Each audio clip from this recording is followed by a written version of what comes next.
কিছুমান সুৰ থাকে যি কাণত নহয় বুকুত বাজে, কিছুমান কণ্ঠ থাকে যি গীত নহয় এটা স্মৃতি। হাঁহোতে কান্দোতে অথবা নিঃশব্দ হৈ থাকোঁতে প্ৰতিজন অসমীয়াৰ বুকুত বাজি থাকে এই সুৰবোৰ। কিছুমান মানুহ গায়ক হয়, কিছুমান শিল্পী হয়, আৰু কিছুমান এটা জাতিৰ কণ্ঠ হৈ উঠে। যেতিয়া অসমলৈ উৎসৱ নামে, যেতিয়া নদীৰ পাৰত কোনোবা অসহায় লোকে কান্দে, যেতিয়া অসমৰ জনতাই এটা শব্দ বিচাৰে, তেতিয়া এজনেই মানুহ ওলাই আহে, সেয়াই জুবিন গাৰ্গ। এয়া এজন গায়কৰ কাহিনী নহয়, এয়া অসমৰ কাহিনী। 1972 চনৰ 18 নৱেম্বৰ অসমৰ সীমান্তৰ বাহিৰত মেঘালয়ৰ তুৰাত অসমীয়াৰ আত্মালৈ অসমীয়াৰ এটা ব্ৰাহ্মণ পৰিয়ালত জন্ম হৈছিল জুবিন বৰঠাকুৰৰ। এটা ল'ৰা যিয়ে শব্দ আগতে শুনিছিল আৰু কথা কোৱাৰ আগতেই সুৰ বুজিছিল। মা কিলি বৰঠাকুৰৰ কণ্ঠত আছিল শাস্ত্ৰীয় সংগীতৰ শালীনতা। I owe everything to my mother. My main backbone is my mother. माँ ने सब किया है। मदर ने मुझे बचपन से मुझे गाना सबसे पहले मदर ने सिखाया था, माँ ने सिखाई थी। দেউতাক মোহিনী মোহন বৰঠাকুৰৰ কথাত আছিল শৃংখলা, আৰু এই দুয়োজন ব্যক্তিৰ মাজত এটি শিশুৱে বিচাৰি পাইছিল নিজৰ জগত। যেতিয়া আন ল'ৰা ছোৱালী খেলত ব্যস্ত আছিল, তেতিয়া জুবিন ব্যস্ত আছিল শব্দত। বাদ্যযন্ত্ৰ তেওঁৰ বাবে খেলনা নাছিল, এয়া আছিল কথা কোৱাৰ মাধ্যম।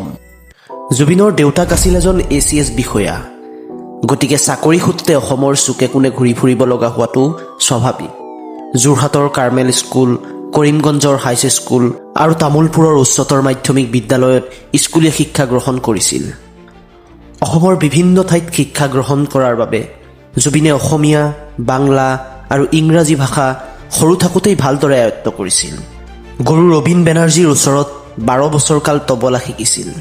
उसके बाद she introduced me to tabla, to learn tabla. My guru was Robin Banerjee.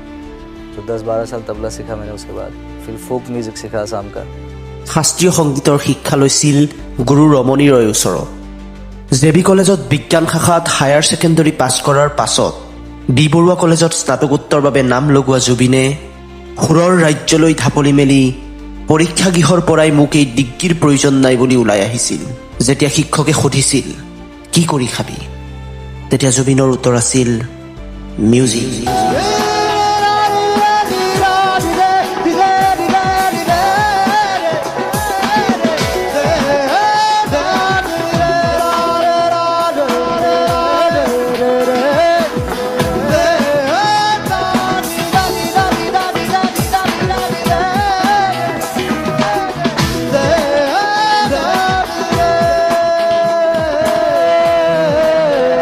Degree second year ফিজিক্সৰ পৰীক্ষা দি আছোঁ, পেপাৰখন ফাইল থৈ পেলাই ওলাই গুচি আহিলোঁ।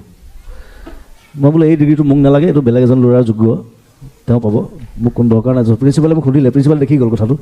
মোক সুধিছিলে যে তই কি কৰিম বুলি ভাবিছ? কৈছে মই মিউজিক কৰিম, চিনেমা কৰিম, গান গাম। কৈছে পাৰিবি? Yes, I will do it.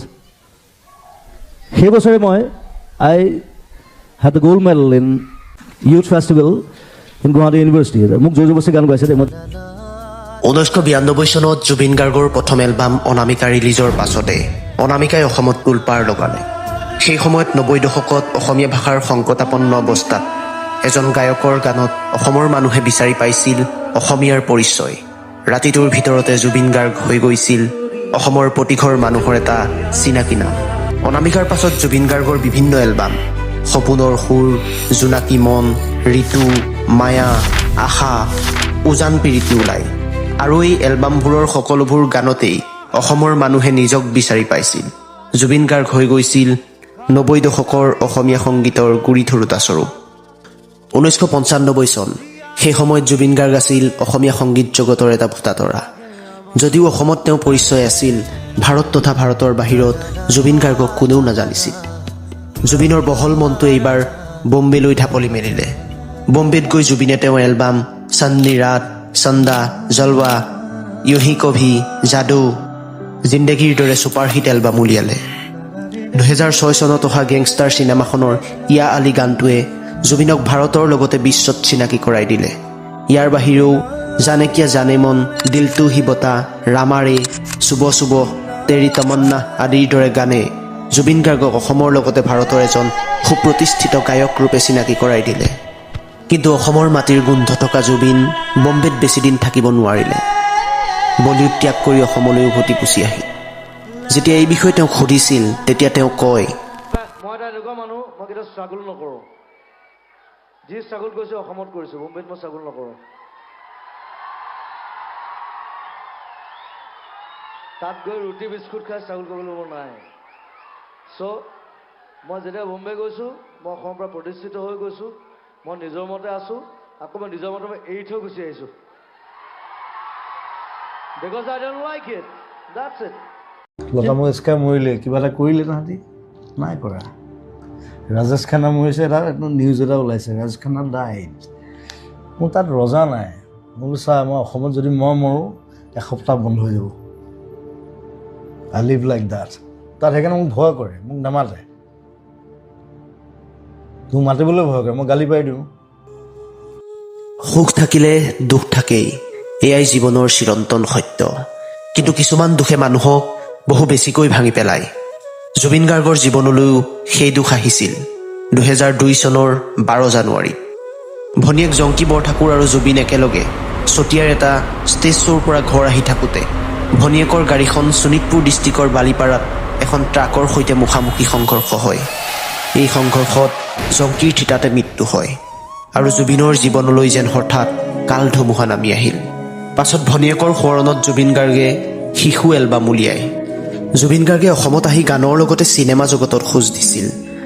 তেওঁ তুমি মাথো মোৰ, দীনবন্ধু, মন যায়, ভাল পাব নাজানো, গানে কি আনে, mission China, Kanchenjunga, doctor Bezbaruah 2, চিকাৰ আৰু ৰৈ ৰৈ বিনালে দৰে চিনেমাত নিজৰ সাৱলীল অভিনয়েৰে দৰ্শকক মোহিত কৰিছিল। যেতিয়া অসমত চিনেমা হলবোৰ বন্ধ হৈ গৈছিল, যেতিয়া অসমীয়া চিনেমাই নিজৰ অস্তিত্বৰ বাবে যুঁজি আছিল, সেই সময়তে নিজৰ সাঁচতীয়া 2 কোটি টকা খৰচ কৰি মিছন চাইনা বনাই অসমীয়া চিনেমাৰ ভাল দিন ঘূৰাই আনিবলৈ সক্ষম হৈছিল। এইখনেই প্ৰথম অসমীয়া চিনেমা যি 6 কোটিৰ ঘৰ স্পৰ্শ কৰিছিল। ইয়াৰ পাছত তেওঁ ক্ৰমান্বয়ে কাঞ্চনজংঘা, চিকাৰ আৰু শেষত ৰৈ ৰৈ বিনালে বনাই অসমীয়াৰ চিনেমা জগতক এক নতুন মাত্ৰা প্ৰদান কৰিলে। জুবিন দাই মন যাইত কৰা সেই সাৱলীল অভিনয়ে আজিও অসমৰ প্ৰতিজন অসমীয়াৰ বুকুৱে অনুভৱ কৰে।